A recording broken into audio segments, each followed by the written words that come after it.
Hello, this is Jim here, the Fluid Apricot. In this video tutorial, we'll take a look at how payments are recorded and tracked in Wild Apricot, and in particular, we'll take a look at two cases, one person paying online and the other person paying offline. So suppose we got two people, John and Mary. Now John doesn't like to owe money to anybody, so when he applies for his member application, he pays with a credit card right away. Mary, on the other hand, doesn't even have a credit card and she doesn't mind owing people. So when she applies for a member application, she selects the manual payment option and says she'll send a check.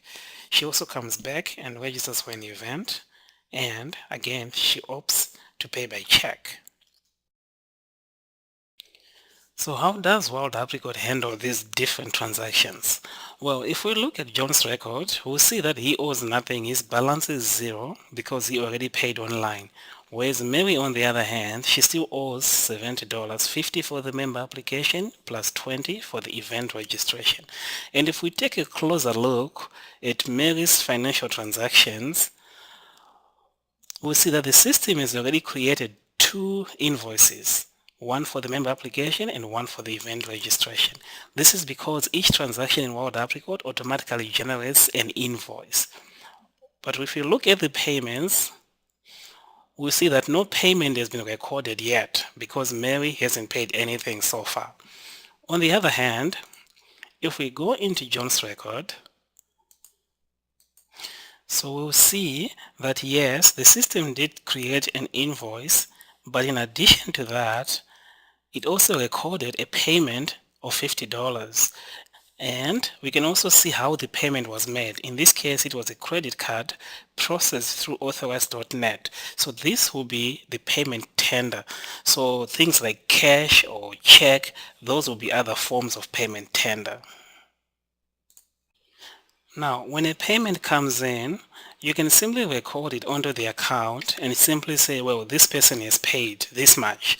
But if you don't go further and take that payment and apply it or match it to one of the open invoices, you can have a situation where the person is paid, but the invoice is still showing as unpaid.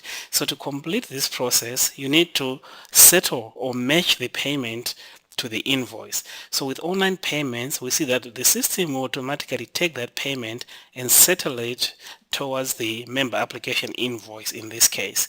So if I were to cancel this settlement, for example, we'll see that the payment is still there. We still have an available balance of $50. However, now the invoice is no longer paid. So in order to complete this process, you need to settle your payments to the outstanding invoices.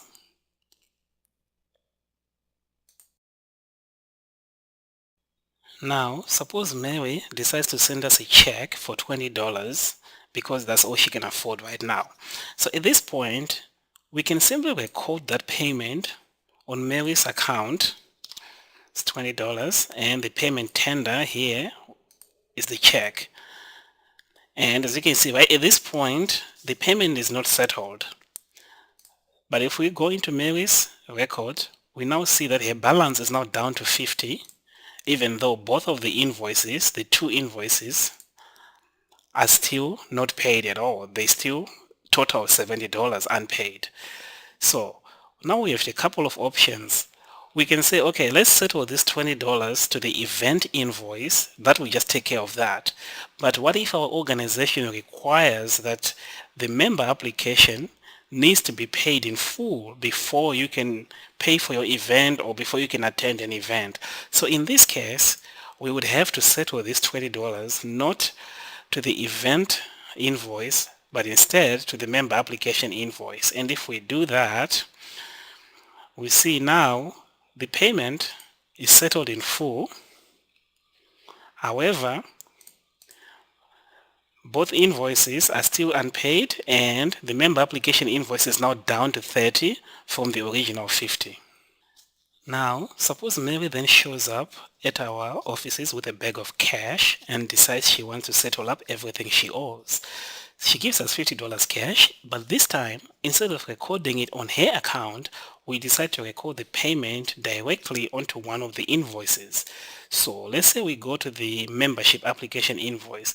Now this invoice, there's only $30 owing at this point, but we decide to record the entire $50 that Mary gave us.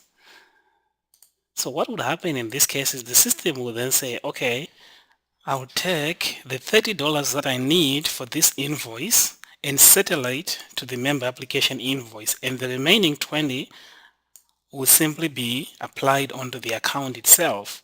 So now you can simply then just settle the $20 to the event invoice. And when you're done, you can now see that Mary's record, the balance is now down to 0, and both invoices are now paid in full and completely settled.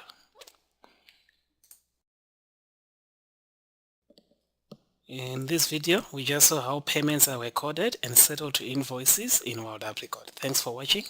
Bye for now.